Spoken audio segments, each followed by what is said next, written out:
So a bunch of my friends decided to come to Philly all at the same time to hang out for different reasons. My friend Ika was moving here from California by pure chance. Chunk was coming from Arkansas to hang out with me in particular. The boisterous boys from Minnesota wanted to come over to see me, hang out at Clabmas, and make some content. Helix from Virginia wanted to come to Clabmas, so he headed down for the day. Wanted to see all of their streamer friends, so I flew them out from Cali. Everyone else is a Philly regular, so they just gathered for the festivities. Day 1. December 24th. So my family is a little unorthodox when it comes to holidays, and we open up our presents today, so we can free up our Christmas to do cool shit. I mostly slept the morning away and then hung out with Chunk. We had some really nice moments together. How you gonna open that door? With Ron. Oh shit, he actually did. We made a fire. We're gonna blaze, yo, we got some cold boxing, oh my god. Got totally smashed. Does it taste like alcohol? Yes. Then we tried to film some meme videos. That went well. After Chunk left to go to sleep, my family had our Christmas, and it was awesome. I got some interesting stuff, then had a great night's sleep. Day 2. December 25th. On Christmas Day, we had planned to go shooting at the range with Chunk, and it was super fun. We got there and shot up our pistols, and the weather was gorgeous. And because it was Christmas, it wasn't crowded whatsoever. We got to do a bit more experimental shooting. Woo!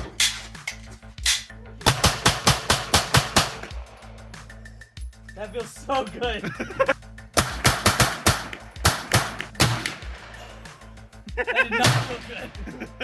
But I did like it. I feel powerful. After that, we headed back to Philly to charge up the Tesla and get some nosh. Sadly, it was Christmas, so everything was closed. And we just kind of had to walk around in the cold waiting for the car to drink the lightning juice. After that, we headed to Lewis and Deontay's house to visit. It took 9 years to open the country. But once they did, we invaded and had some balcony fun. We left to come back to my place, and Lewis decided to come with. He and I were dropped off. We both passed the fuck out.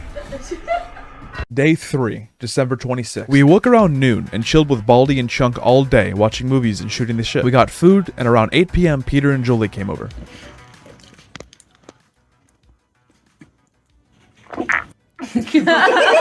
We hung out for a bit, and then tried to stay up all night so we could pick up from the airport. We were planning to pick them up early in the morning. The wind was to the plane's back, and it arrived super early. We had to make a mad dash to the airport. We got there just in time, so they were just picking up their luggage, and we headed back towards the apartment. We hung out for a bit, and then got some much-needed rest. Day 4, December 27th. After we all woke up and gathered around noon, we awaited the arrival of the world-famous streamer Sacred Phoenix.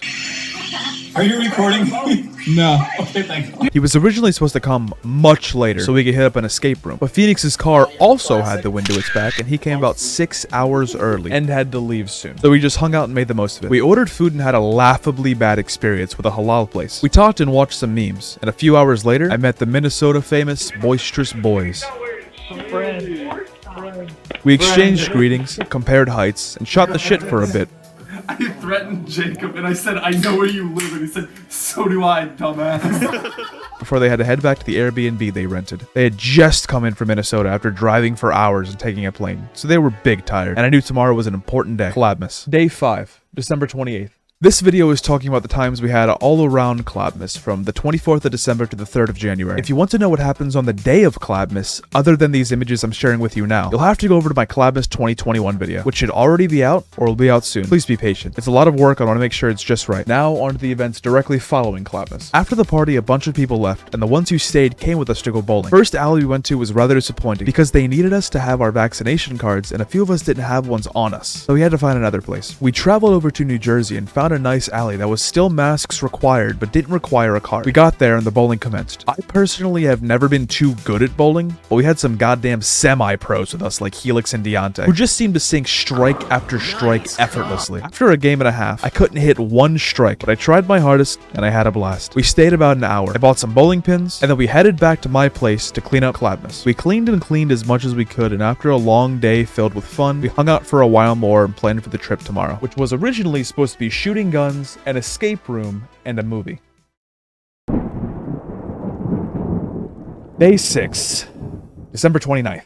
So, I'm gonna be honest, this day did not go as planned. Nearly everything that could have gone wrong did. We planned to go to the range and shoot some guns with the boys. Peter and I gathered our collective 9 guns. Chunk rented a massive truck, and we headed for the range about 2 hours away. On our way there, however, we suddenly remembered a terrible fact. When you go to an outdoor range, you need a range permit. Peter and I, having had those for years now, had never given it a second thought. Combined with us never going shooting with more than a few people, the guest passes always apply handedly. It became such a strong part of our subconscious we had neglected to tell the boys about it, and we realized it a bit too late. We were already well on our way to the range. Knowing now we were about to do something illegal, we decided to chart course in another direction by going to an indoor range. This was a great idea until we realized that all the ranges in the area require you to be with a parent or guardian if you're under 21. This is an issue because all the boisterous boys are under 21, and their parents or legal guardians are hundreds of miles away. We had to scrap that too. We ended up trying to just bring the peeps over 21 to the range, but then I realized I forgot my wallet. With all the chaos of the morning going on, I left it on the dresser, so we had to scrap that too. We also found out the escape rooms are all closed and a bit too far, so we had to scrap that too. This being bad enough, compounded with the fact that Chunk spent hundreds of dollars to rent a vehicle to make this even possible in the first place, made it hurt pretty bad. So we all kind of sat down and thought, and ultimately decided to drop the guns off at Peter's place, which was nearby, and head to the mall. We tried to get dinner at a few places, but the waits on all of them were ridiculous, like 2 hours plus. So we ended up just vibing at the food court and got some Five Guys. After walking around the mall for a while and checking out some sick stores, we went to go see Spider-Man No Way Home. It was amazing. We all universally enjoyed the shit out of it. However, this movie will lay an omen across the rest of the trip that none of us quite anticipated.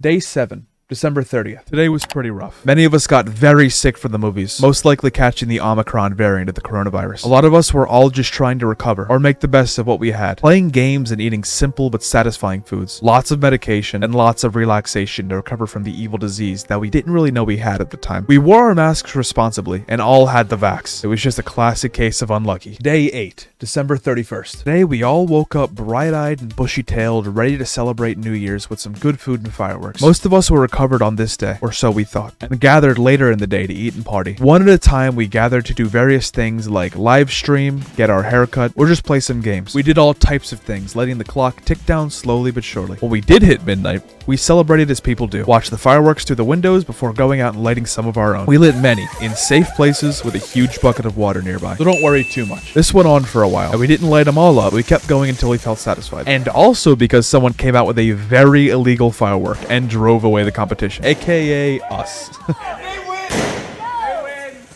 Day 9, January 1st. We had crossed over another year and entered 2022. It didn't go very well.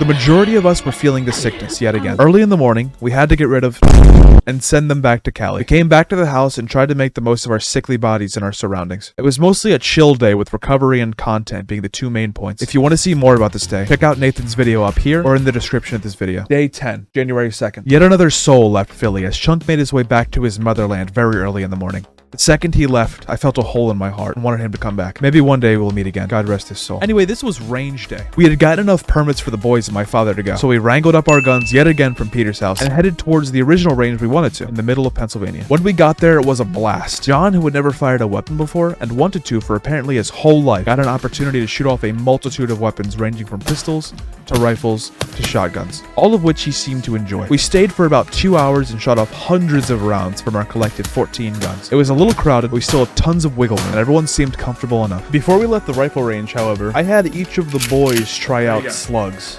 Get loaded.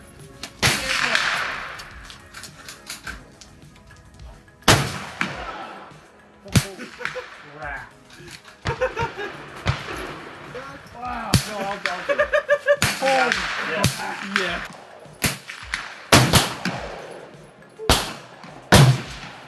I enjoyed that. Tallahassee.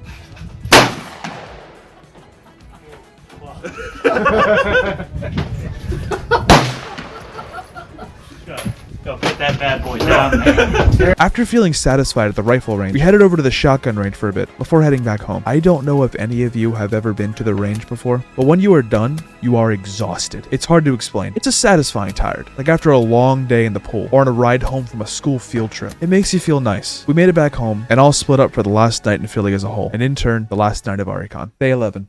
January 3rd. This was a bittersweet day. On one hand, everyone could go back to their normal, cozy lives. But on the other hand, there was a bitter sense of loneliness after everyone I loved so much had gone. I was still recouping from feeling really awful, and actually ended up going essentially into a coma for the next 2 weeks. I had the corona bad, and there was no way I could shake it without some rest. I got to say goodbye to what were just online friends but a week ago, but we're now brothers and sisters in arms, and I'll remember for the rest of my life. Thank you, Marquise, Peebs, Jacob, Julie, Peter, Louis, John, Danny, Adam, Aliana, Caleb, Nathan, Ian, Jason, Kyle, Matus, Phoenix, Deontay, Courtney, and Adri for making my holidays amazing, and I hope to see you all again. This concludes Arricon 2021.